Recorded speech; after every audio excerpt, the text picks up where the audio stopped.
കേരളക്കരയാകെ ഞെട്ടിക്കുന്ന വാർത്തയാണ് ഇപ്പോൾ പുറത്തു വന്നിരിക്കുന്നത്. ജിടെക്കിൽ IT ഉദ്യോഗാർത്ഥിയായിരുന്ന ശ്രീദേവി എന്ന പെൺകുട്ടി അതിനിഷ്ഠുരമായി കൊല ചെയ്യപ്പെട്ടിരിക്കുന്നു. സംഭവ സ്ഥലം പരിശോധിച്ച് പോലീസ് ഇൻക്വസ്റ്റ് തയ്യാറാക്കിക്കൊണ്ടിരിക്കുകയാണ്.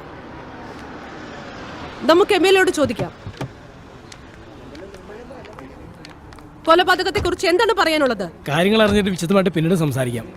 MLA കാര്യങ്ങൾ വിശദമായി അറിഞ്ഞിട്ട് പറയാമെന്നാണ് പറയുന്നത്.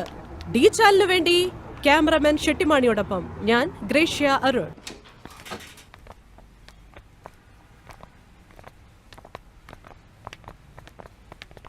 സർ ഇങ്ങോട്ട്.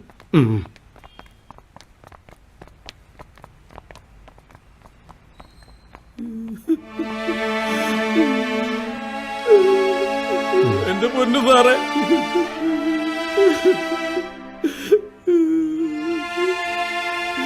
ഞങ്ങൾക്ക് ആയുള്ള ആശ്രയത്തറായി കിടക്കുന്ന ഇനി ഞങ്ങൾ എങ്ങനെ ജീവിക്കും സാറേ?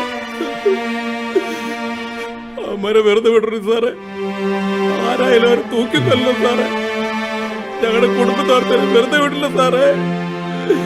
സാറേ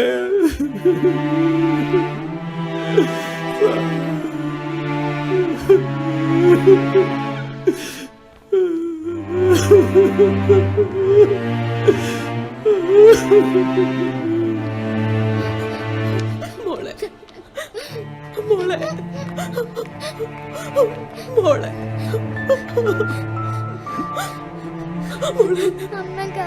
മോളെ ശരിക്കും എന്താണ് സംഭവിച്ചത്?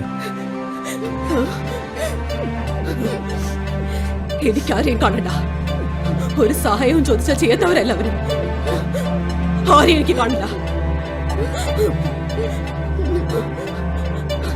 എല്ലാരും പോയിക്കോ. പോവാൻ സാറേ, എന്റെ മോളെ കൊന്നവനെ പിടിക്കണം സാറേ. ആരെയും വെറുതെ വിടരുത്. അവരെല്ലാവരും കൊല്ലണം സാറേ.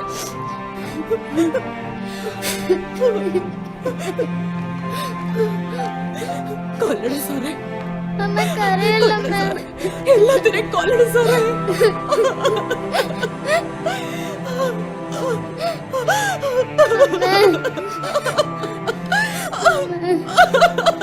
മോളെ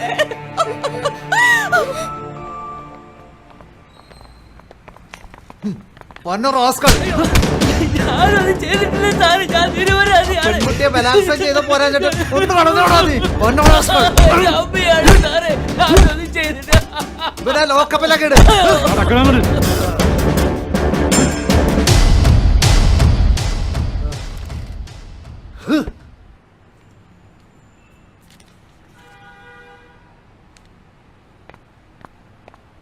സർ, ആ സാക്ഷി വന്നിട്ടുണ്ട്. കൊണ്ടുവരൂ.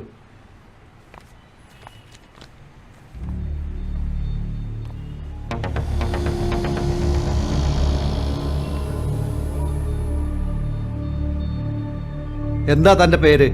രതീഷ്.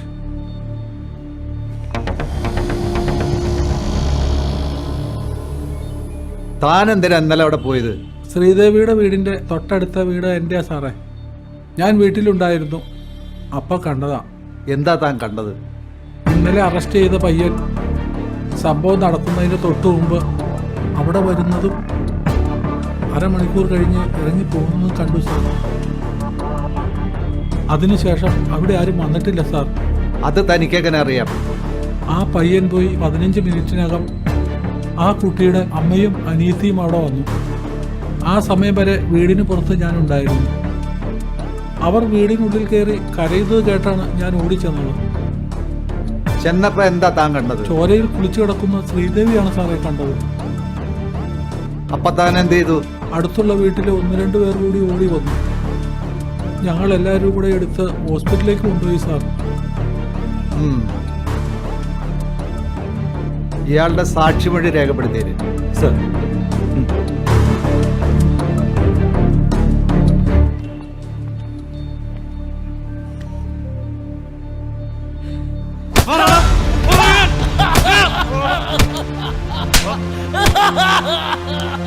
സത്യം പറഞ്ഞില്ലെങ്കിൽ ഓരോ ഭാര്യയിലും ഊരിയെടുക്കും ഞാൻ. പറയണ സത്യം.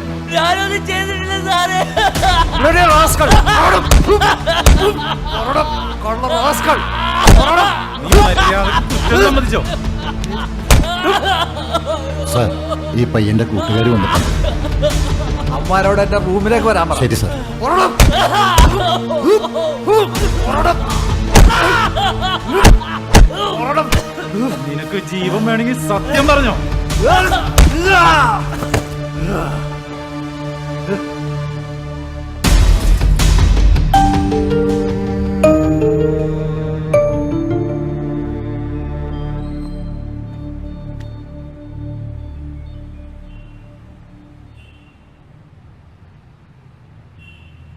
സാർ, ഹാ, വരൂ വരൂ.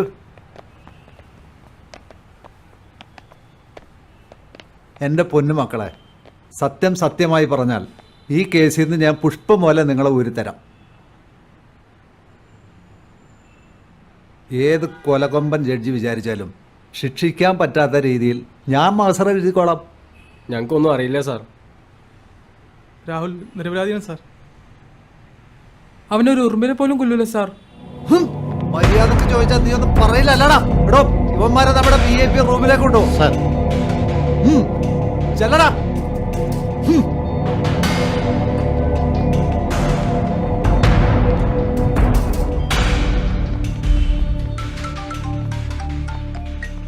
അതെ, സാർ ഒന്നുകൊണ്ട് പേടിക്കണ്ട. സാറ് അഡ്വക്കേറ്റിനെ ഡോക്ടറെ വിളിച്ച് കാര്യങ്ങളൊക്കെ സെറ്റ് ചെയ്തോ. ആ റിപ്പോർട്ട് ഇങ്ങ് വാങ്ങി തന്നാൽ മതി. ഇവന്മാരുടെ തലയിൽ തന്നെ കേസ് ചെയ്യാൻ കെട്ടി. സാറ് മൂന്നാറിലെ എസ്റ്റേറ്റ് ബംഗ്ലാവിൽ പോയി 2 എണ്ണം വീശി ഒരു സെറ്റപ്പ് റെഡിയാക്കി കിടന്നോ.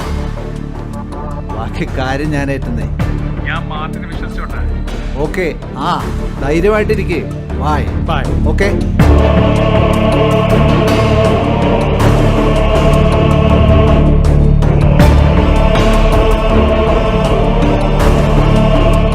സത്യം പറയില്ല അല്ലടാ. മര്യാദക്ക് സത്യം പറഞ്ഞോ, ഇല്ലെങ്കിൽ നിങ്ങളെ കൊണ്ട് ഞാൻ കുറ്റം സമ്മതിപ്പിക്കും. ഞങ്ങൾക്ക് അറിയില്ല സാറേ. നിങ്ങൾക്കൊന്നും അറിയില്ല. കഴിവുള്ള മോനെ. പോണം.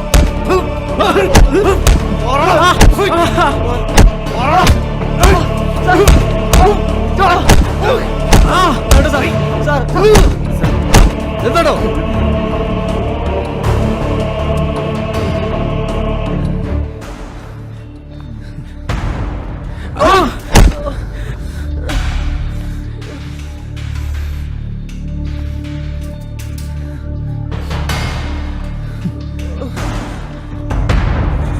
മക്കളെ, ഞാൻ നേരത്തെ പറഞ്ഞത് ഓർമ്മയുണ്ടല്ലോ.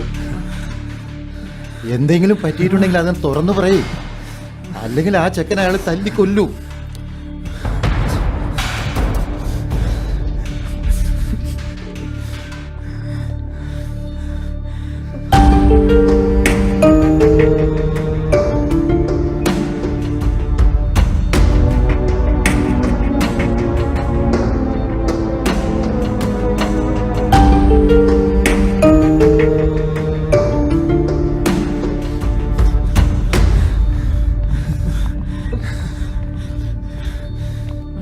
എടാ, നിങ്ങളോട് ഞാൻ പറഞ്ഞത് മനസ്സിലായല്ലോ. നിങ്ങൾ കുറ്റേറ്റില്ലെങ്കിൽ നിങ്ങളുടെ കൂട്ടുകാരനെ കൊന്ന് കൊക്കയിലെറിയും ഞാൻ. സാർ പ്ലീസ്, അവനൊന്നും ചെയ്യരുത് സാർ. അവനെ കൊല്ലരുത് സാർ. ഞങ്ങൾ കുറ്റം പറ്റോളാം സാർ. ഇവരുടെ വോയിസ് റെക്കോർഡ് ചെയ്ത് മൊഴി രേഖപ്പെടുത്തുന്നു. ശരി സാർ. വാടാ.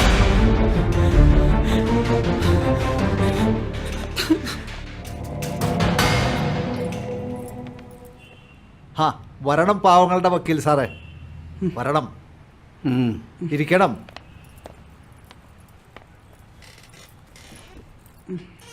എന്താ വിശേഷിച്ച്? ശ്രീദേവി കൊലക്കേസുമായി ബന്ധപ്പെട്ട് 4 പേരെ നിങ്ങൾ കസ്റ്റഡിയിലെടുത്തല്ലോ. അവരുടെ വിവരങ്ങൾ അറിയാൻ ഞാൻ വന്നതാണ്. ഇത് അവരുടെ കൂടെ ജോലി ചെയ്യുന്ന രേവതി. വക്കീലിന് വേറെ പണിയൊന്നുമില്ലേ? ആയ കാലത്ത് 4 കാശുണ്ടാക്കുന്നതിന് പകരം ജനസേവനം നടത്താൻ ഇറങ്ങിയിരിക്കുന്നു. വക്കീലേ, ആ പിള്ളേർ കുറ്റം സമ്മതിച്ചിട്ടുണ്ട്. അവരുടെ മൊഴിയെടുക്കുകയും ചെയ്തിട്ടുണ്ട്. വക്കീലിന് പോകാം. എന്താ താൻ പറഞ്ഞത്? പാവങ്ങളുടെ വക്കീലെന്നോ? അതേടോ, പാവങ്ങളുടെ വക്കീൽ തന്നെയാ. പണം തന്നാൽ ഏത് ചെറ്റയ്ക്കും വീടുപണി ചെയ്യുന്ന തന്നേക്കാൾ ഏതളവ് പോലും കൊണ്ട് തൂക്കിയാലും ഒരു പടി മുന്നിൽ ഈ പാവങ്ങളുടെ വക്കീൽ തന്നെയാണോ. പിന്നെ കാശുണ്ടാക്കാൻ കൂട്ടിക്കൊടുത്താലും കാശുണ്ടാവൂടോ. താൻ ചെയ്യുന്ന ഈ പണിയേക്കാൾ നല്ലത് ആ പണിക്ക് പോവുക. മിണ്ടിപ്പോരുത്. പിന്നെ താൻ പറഞ്ഞ ജനസേവനം, ശരിയായ ജനസേവനം തറവാട്ടിൽ പിറന്നവർക്ക് പറഞ്ഞിട്ടുള്ളതാണോ? വഴി പിടിച്ചവന്മാർക്ക് പറഞ്ഞിട്ടില്ലത്. അപ്പം വരട്ടെ SI സാറേ.